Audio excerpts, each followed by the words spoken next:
प्रश्न है पितृदोष और प्रेत बाधा को लेकर, साथ में मृत्यु क्या होती है। तो सबसे पहले जानते हैं कि मौत क्या है। अज्ञानता ही मृत्यु है। अज्ञानता का नाश हो जाना ही मुक्ति है। अज्ञानता का मिट जाना ही सत्य को उपलब्ध हो जाना, परमात्मा को उपलब्ध हो जाना है। वास्तविकता तो ये है, ना तो कभी आप जन्म लेते हैं और ना ही कभी आप मरते हैं।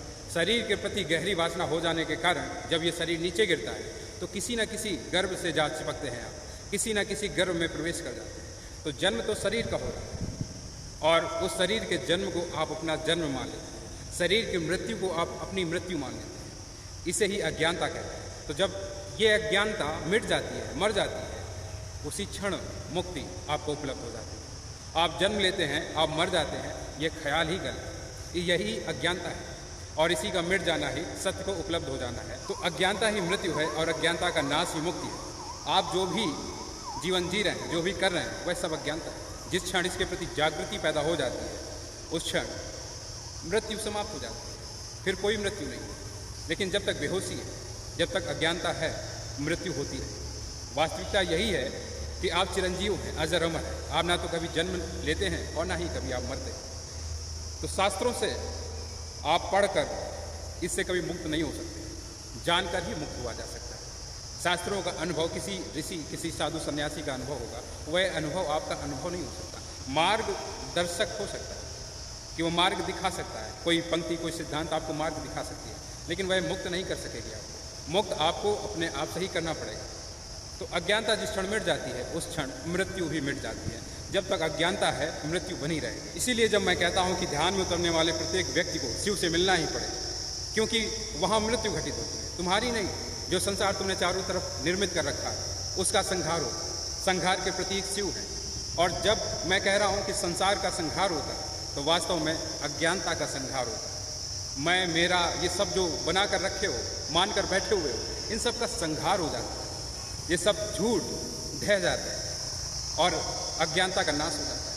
संसार का संहार से मतलब है अज्ञानता मिट जाती है, और जिस क्षण अज्ञानता मिट जाती है उसी क्षण परमात्मा को उपलब्ध हो जाते हैं, शिवत्व में डूब जाते हैं, सत्य को उपलब्ध हो जाते हैं। और अब जानते हैं पितृदोष के संदर्भ में। तो पितृदोष के संदर्भ में कहा गया कि जो देव योनि है और प्रेत योनि है, उसके बीच की जो कड़ी वह पितृ योनि है। यानी कि बहुत जागृत नहीं है और बहुत बेहोशी में भी नहीं है, थोड़ी जागृति है, थोड़ी बेहोशी भी है। देव योनि से नीचे की योनि पितृ योनि है, तो बहुत जागे हुए नहीं है लेकिन बहुत बेहोश भी नहीं।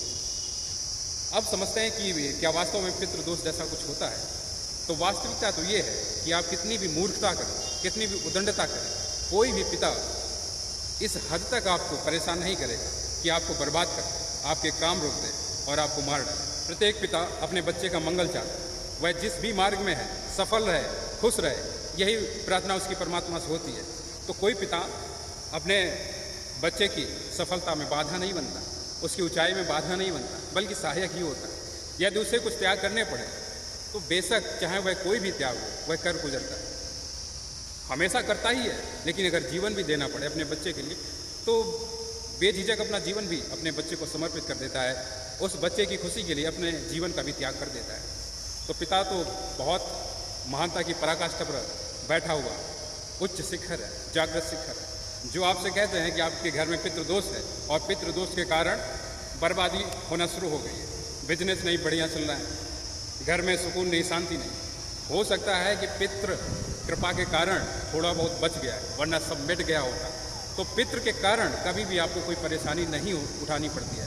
धंधे हैं कुछ लोगों के जो बदनाम करते हैं, पिताओं को बदनाम करते हैं। तो जीवित पिता हो या पिता मृत्यु को प्राप्त होकर पितृ बन गया, यानी आधी जागृति में आधी बेहोशी में, तो भी वह अपने बच्चे की मंगल कामना ही करता है, उसकी खुशहाली में सहायक होता है, ना कि उसका विरोधक होता है।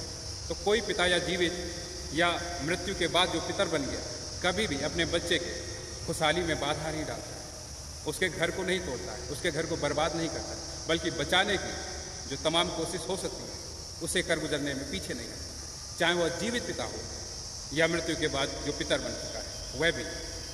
तो कोई पितर दोष वगैरह नहीं होता है। ये कुछ लोगों के धंधे हैं जो कुछ ना कुछ कहकर अपने ज्ञान को थोड़ा दिखाने के चक्कर में कुछ भी कह देते हैं, कुछ वसूली हो जाती है, तो बस इससे ज़्यादा कुछ नहीं। तो पितृदोष वगैरह की झूठी अफवाहें हैं, ऐसा कुछ भी नहीं है कि जहाँ पिता आपको दंडित करता और इस हद तक दंडित करे कि आपके घर में मृत्यु घटित हो जाए और आप पूरी तरह से बर्बाद होकर सड़क पर आ जाए।